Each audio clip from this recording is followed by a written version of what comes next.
qu'est-ce que c'est qu'un cauchemar? C'est tout simplement un rêve, mais qui est effrayant et dont l'enfant se rappelle en se réveillant le matin.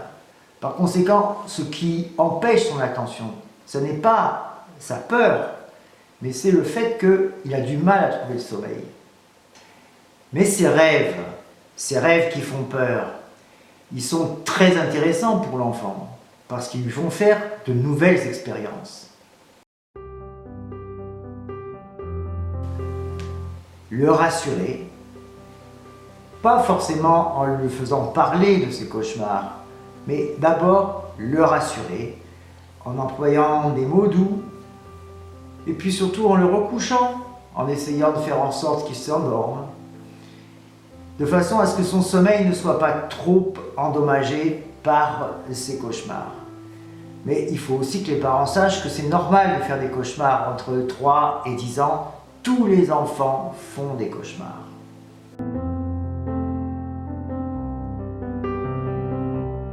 En fait, notre rôle, à nous adultes, va consister à interrompre le cercle infernal.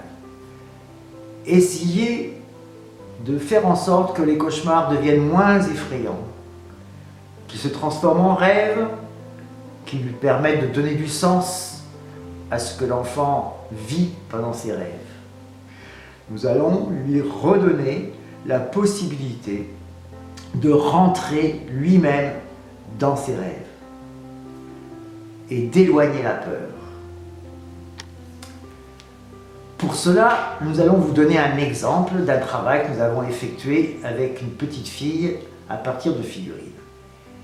Elle faisait tous les jours le même rêve, qu'elle était emportée par des crocodiles qui lui mangeaient les mains. Et puis, évidemment, elle se réveillait à ce moment-là, au paroxysme de la peur. Qu'est-ce qu'on a pu faire avec elle? Eh bien, nous l'avons fait travailler au cours de plusieurs séances, à partir de figurines, de personnages, dont voici les principaux. 2 crocodiles, un oiseau de malheur, un monstre puissant avec des grandes mains et la tête à l'intérieur des épaules. Et nous l'avons laissé travailler à partir de ces personnages. Et voilà ce qui arrive. Tous les jours, elle se fait manger par ces crocodiles et rentre dans la bouche de l'un, en ressort, s'arrache de là, y laisse une main, puis rentre dans la bouche de l'autre, en ressort, etc.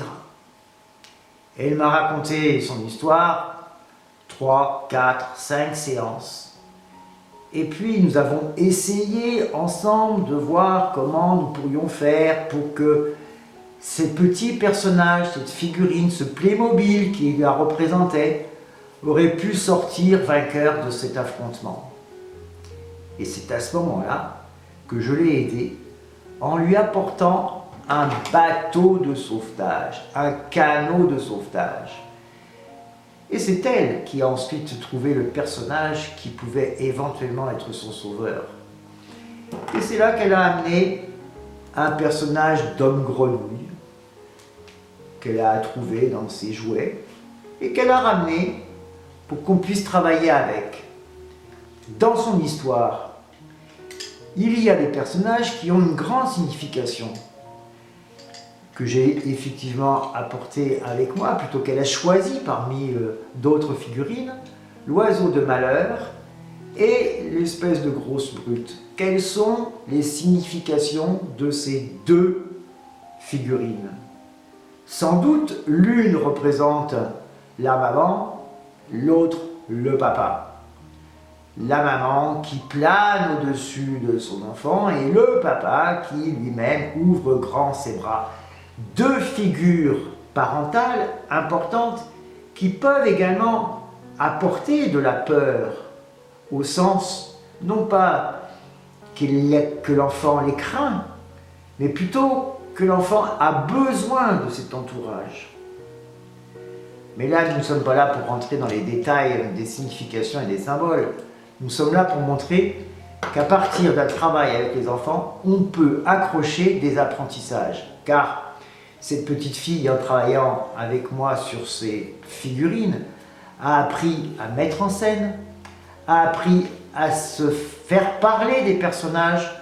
Donc elle utilise la grammaire sous différentes formes, elle utilise la concordance des temps, elle utilise les formes du récit.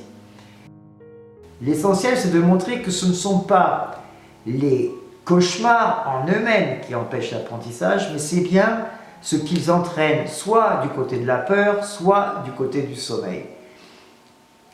Maintenant, aux parents, que leur dire? Bien, les parents, il faut les rassurer à notre tour. Il faut leur montrer qu'il n'y a rien de plus naturel que de cauchemarder. En revanche, il faut donner du sens à ces cauchemars. À la fois du sens pour que l'enfant rende intelligent les images qu'il a dans le cerveau, dans la tête, dans ses rêves, dans ses nuits, mais aussi du sens pour que les parents ne donnent pas trop d'importance à des peurs qui sont des peurs nocturnes normales.